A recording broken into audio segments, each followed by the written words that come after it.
샬롬, 평안하셨습니까? 12월 11일 금요일 아침입니다. 함께 찬송가 322장 세상의 헛된 신을 버리고 찬양하겠습니다.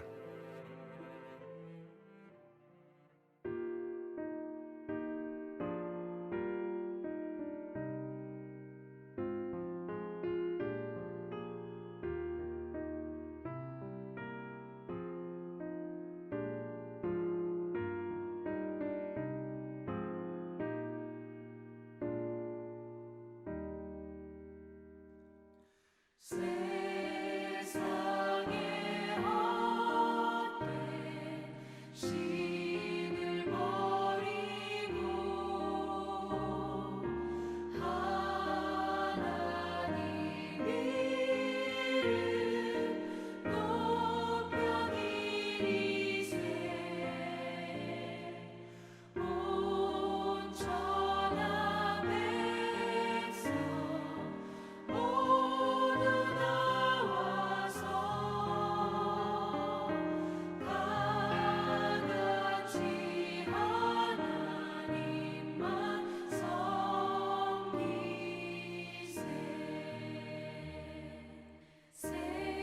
세상의 헛된 우상 버리고 인간의 모든 부귀영화와 거짓과 불의 모두 버리고 온전히 하나님만 섬기세.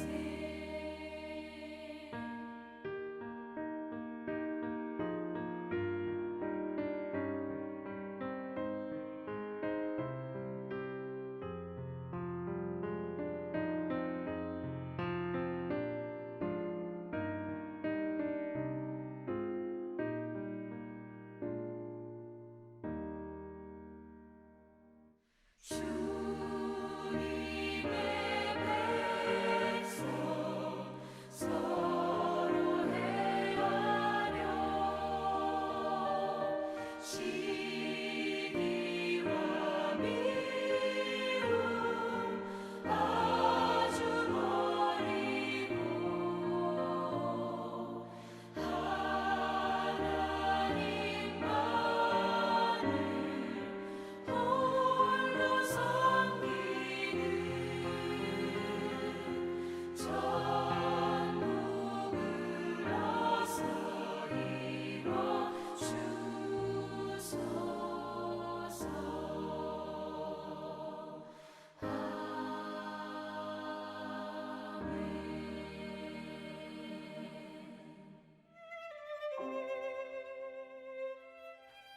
아멘. 오늘 말씀은 다니엘서 11장 36절에서 45절까지의 말씀입니다. 제가 말씀을 읽어 올립니다. 그 왕은 자기 마음대로 행하며 스스로 높여 모든 신보다 크다 하며 비상한 말로 신들의 신을 대적하며 형통하기를 분노하심이 그칠 때까지 하리니 이는 그 작정된 일을 반드시 이룰 것임이라. 그가 모든 것보다 스스로 크다 하고 그의 조상들의 신들과 여자들이 흠모하는 것을 돌아보지 아니하며 어떤 신도 돌아보지 아니하고 그 대신에 강한 신을 공경할 것이요 또 그의 조상들이 알지 못하던 신에게 금, 은, 보석과 보물을 들여 공경할 것이며 그는 이방 신을 힘입어 크게 견고한 산성들을 점령할 것이요 무릇 그를 안다 하는 자에게는 영광을 더하여 여러 백성을 다스리게도 하며 그에게서 뇌물을 받고 땅을 나눠주기도 하리라. 마지막 때에 남방왕이 그와 힘을 겨룰 것이나 북방왕이 병거와 마병과 많은 배로 회오리 바람처럼 그에게로 마주와서 그 여러 나라에 침공하여 물이 넘침 같이 지나갈 것이요 그가 또 영화로운 땅에 들어갈 것이요 많은 나라를 패망하게 할 것이나 오직 에돔과 모압과 암몬 자손의 지도자들은 그의 손에서 벗어나리라. 그가 여러 나라들의 그의 손을 펴리니 애굽 땅도 면하지 못할 것이니 그가 권세로 애굽의 금, 은과 모든 보물을 차지할 것이요 리비아 사람과 구스 사람이 그의 시종이 되리라. 그러나 동북에서부터 소문이 이르러 그를 번민하게 하므로 그가 분노하여 나가서 많은 무리를 다 죽이며 멸망시키고자 할 것이요 그가 장막 궁전을 바다와 영어롭고 거룩한 산 사이에 세울 것이나 그의 종말이 이르리니 도와줄 자가 없으리라. 아멘. 다니엘이 받은 환상과 예언은 유다가 멸망하고 포로기 이후에서 예수님이 오시기까지 약 500년 정도의 중간기에 유다 지역을 중심으로 벌어질 세상 권력의 흐름을 보여줍니다. 이는 이미 다니엘서 2장에 느부갓네살 왕의 꿈에 나타난 금신상에 예고되었는데요. 우리는 바벨론에서부터 시작하여 메대와 바사 그리고 헬라와 로마에 이르기까지 고대 근동의 힘과 제국의 흐름을 다니엘서 7장에서부터 12장까지 엿볼 수 있게 되었습니다. 특별히 다니엘에게 주어진 환상은 세상의 권세의 모습과 그 위에 계신 하나님께서 정하신 때에 어떻게 심판하시는지를 생각하게 합니다. 오늘 본문에서 보게 되는 북방의 왕도 이러한 맥락에서 살펴보면 그가 어떻게 세상의 권세를 부리고 있는지 그리고 하나님께서는 그를 어떻게 심판할지를 담아내고 있습니다. 본문에서 36절 보시면 왕은 스스로 자기를 높여 모든 신보다 크다 일컫는데요. 이는 우리에게 잘 알려진 안티오쿠스 4세의 모습에서 찾아보게 됩니다. 어제 본문부터 계속 다뤄지고 있는 이 안티오쿠스 4세는 참으로 교만한 왕이었습니다. 그는 제위 중에 하나님을 믿는 유대인들을 심히 핍박하였고 심지어 유대인들이 가장 혐오하는 돼지의 피를 성전에 뿌리면서 자기의 힘을 과시하였습니다. 그리고 자기의 뜻에 따르지 아니하는 이들을 가차없이 학살하곤 했습니다. 그러나 결국 그가 펼쳤던 혹독한 박해는 마카비 일가가 주도하는 혁명을 일으키는 계기가 되었고 결국 그 혁명에 성공한 마카비 세력은 그 조상의 이름을 따서 하스모니안 왕조를 세우고 유대 지역을 다스리게 되었습니다. 이러한 중간기 역사적 흐름을 생각하면서 오늘 본문에서 소개하고 있는 안티오쿠스 4세의 행동에 우리는 주목해야 합니다. 무엇보다 그의 모습을 통해서 우리는 세상의 교만함과 하나님의 심판을 묵상하게 되는데요. 이 아침에 두 가지의 교훈을 한번 살펴보도록 하겠습니다. 첫 번째로 성도 여러분, 세상의 교만을 향유하지 말고 하나님의 임재 앞에서 겸손해야겠습니다. 안티오쿠스 4세는 자기 자신을 데오스 에피파네스라고 칭하면서 자기를 신의 현현이라 치켜 세웠습니다. 그러니 본문 37절에서 그가 모든 것보다 스스로 크기 때문에 그의 조상들의 신들, 여인들이 흠모하는 것들을 충분히 무시할 수 있었던 것이죠. 그리고 37절에 보시면 어떤 비상한 말로써 신들의 신을 대적하였는데 아마도 여기서 비상한 말이란 놀랍고 기이한 말이라고 생각할 수 있겠는데요. 사도행전 12장에 보시면 헤롯이 많은 사람들 앞에서 연설했을 때에 당시의 사람들이 그에게 한 말을 생각해 보십시오. 23절에 보시면 사도행전 23절에 보시면 사람들이 이렇게 말합니다. 이것은 신의 소리요 사람의 소리가 아니라. 아마도 이런 부류의 말로써 그는 사람들의 마음을 사로잡고 자기가 바로 나타난 신이다, 신의 영광을 받기에 충만한 존재라고 부각했던 것입니다.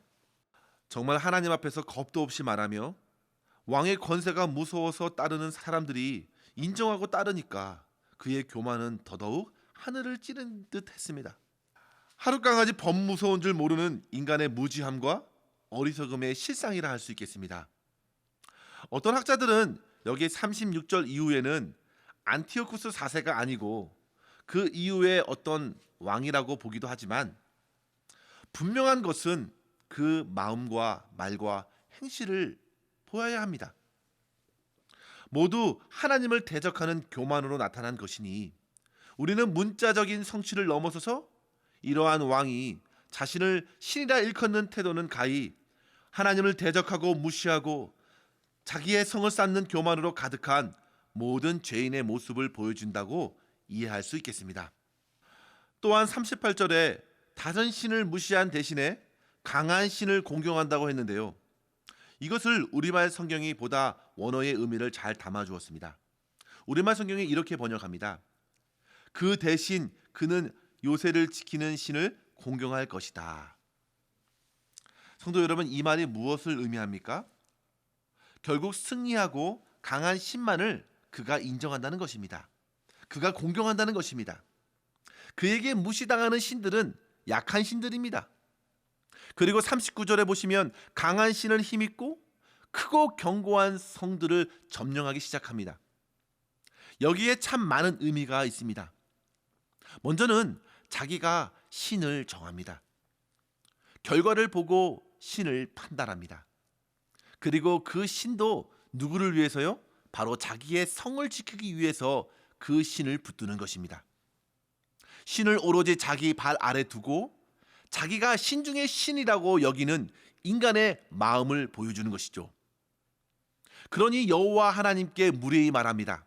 아니, 말과 행동을 표현하지 않더라도 모든 삶이 자기 생각으로 꽉 차 있는 것입니다. 하나님의 자리는 없습니다. 그러면서 자기의 성을 쌓고 자기의 나라를 세우는 것입니다. 한 나라의 왕도, 한 가정의 가정도, 한 인생의 나라는 존재도 그렇게 자기 유익이 아니면 인정하려 하지 않습니다. 이것이 바로 사단이 주려고 하는 생각입니다. 자기의 힘과 권세에 사로잡혀서 위의 권세를 인정하지 않는 것이죠. 사단은 이렇게 천상의 영광을 박차고 하나님을 대적하는 존재로 남아 있습니다. 사랑하는 성도 여러분, 우리는 정신을 차려야 합니다. 데살로니가 후서 2장 3절에 분명히 증거합니다. 누가 어떻게 하여도 너희가 미혹되지 말라. 먼저 배교하는 일이 있고 저 불법의 사람 곧 멸망의 아들이 나타나기 전에는 그날이 이르지 아니하리니 그는 대적하는 자라. 신이라고 불리는 모든 것과 숭배함을 받는 것에 대항하여 그 위에 자기를 높이고 하나님의 성전에 앉아 자기를 하나님이라고 내세우느니라. 아멘. 성도 여러분, 본문의 교만한 권력자들의 생각과 말과 동일한 존재가 바로 말세에 나타난다고 바울은 가르칩니다. 불법을 자행하더라도 강한 자가 맞고 옳다는 식입니다. 결과만 괜찮고 지금 나에게 유익이 된다면, 내가 부하고 힘을 얻는다면 그것에 따른다는 것입니다. 세상의 신은 모두 그렇게 교만한 이들이 하나님을 대적하여 만드는 허상입니다. 진리와 과정의 도리를 무시합니다. 수단과 방법을 송두리째 무시하고 결과적으로 살아남아 성공하면 된다고 생각하는 무지하고 어리석고 교만한 세상의 헛된 생각에 우리는 우리의 마음을 지킬 수 있어야겠습니다. 사랑하는 성도 여러분, 우리 예수님께서는 지극히 낮아지셨습니다. 주님께서는 십자가의 사랑과 섬김으로써 구원을 이루어 주셨습니다. 이것이 주님의 방법입니다. 그렇게 우리는 구원을 받았기 때문에 우리는 스스로 높아질 수 없겠습니다. 그 높아지는 것은 하나님의 몫입니다. 그저 하나님의 능하신 손 아래에서 겸손하십시오. 하나님을 인정하시고 자기보다 다른 사람들을 높이는 겸손으로 살아가야 되겠습니다. 자기의 힘과 권세로서 자기의 유익을 구하려는 모든 세상의 유혹을 성령을 의지함으로 물리치시고 겸손히 주님을 모든 순간에서 나의 왕으로 인정하고 섬기며 살아가는 복된 성도의 삶을 사시기를 주님의 이름으로 간절히 축원합니다. 두 번째로 성도 여러분, 세상의 교만은 결국 하나님의 심판을 피할 수 없다는 사실을 깨닫고 하나님의 허락하시는 심판의 날을 준비하며 살아갈 수 있어야겠습니다. 다니엘, 하나님은 나의 재판장이시다. 그의 이름의 뜻대로 하나님께서는 세상의 대법원보다 더 상위의 법정에 앉아 계십니다. 하나님의 심판과 판단을 피할 수 있는 사람은 아무도 없습니다. 우리는 그날을 준비하며 살아야 합니다. 우리가 의식을 갖고 사는 이 땅에서의 삶보다 하나님의 심판 이후에 펼쳐질 그 삶들이 비교할 수 없이 큽니다. 영원한 시간이 주어질 것입니다. 이것을 깨닫고 사는 것이 지혜입니다. 이 땅의 순간의 처세술이 아니라 하나님 나라의 백성으로 살아가는 길은 주님의 판단 앞에 서기까지 회개하고 믿음으로 살아가는 것입니다. 주님께서는 악한 자를 반드시 심판하십니다. 교만한 자를 무적인 지옥 깊숙한 곳까지 낮추십니다. 45절 마지막 부분을 보십시오. 그의 종말이 이르리니 도와줄 자가 없으리라. 아멘. 성도 여러분, 도움이 절실히 필요할 때에 도울 리가 없으면 그만큼 당황스럽고 부끄럽고 비참한 것이 없습니다. 가장 도움이 필요할 때 바로 하나님의 심판 앞에 이르렀을 그때에 예수님께서 저와 여러분을 도와주시지 않으면 어떻게 우리가 그 심판을 견딜 수 있겠습니까? 이 땅에서 아무리 세상과 사람들에게 인정을 받고 살았어도 그때에 저와 여러분을 도울 주님이 옆에 계시지 아니하시면 무슨 소용이 있겠습니까? 따라서 성도 여러분, 우리 구주 예수님을 믿어야 합니다. 겸손히 주님의 날개 아래 날마다 자기 자신을 맡기고 나는 무익한 종입니다 고백하면서 주님을 따라가는 아름다운 성도의 삶을 지금 이 땅에서 살아갈 때에 비로소 마지막 때에도 우리 주님께서 우리를 주님의 나라로 이끌어 주실 줄 믿습니다. 이러한 삶을 오늘도 기쁘게 살아가시는 저와 여러분 되기를 주님의 이름으로 간절히 축원합니다. 기도하겠습니다. 아버지 하나님, 주님께서 나의 재판장이 되십니다. 이 시간 주님의 말씀을 의지하여 주 앞에 높아지려는 저희의 마음을 철저히 회개하고 모든 교만과 세상의 욕심을 주님의 십자가 앞에 내려놓게 하여 주옵소서. 주님, 오직 주님만이 나의 구주시고 나의 모든 것이 되시오니 부족한 저희들의 심령을 붙들어 주시사 세상의 힘과 성공, 결과주의에 현혹되지 않게 하여 주시옵소서.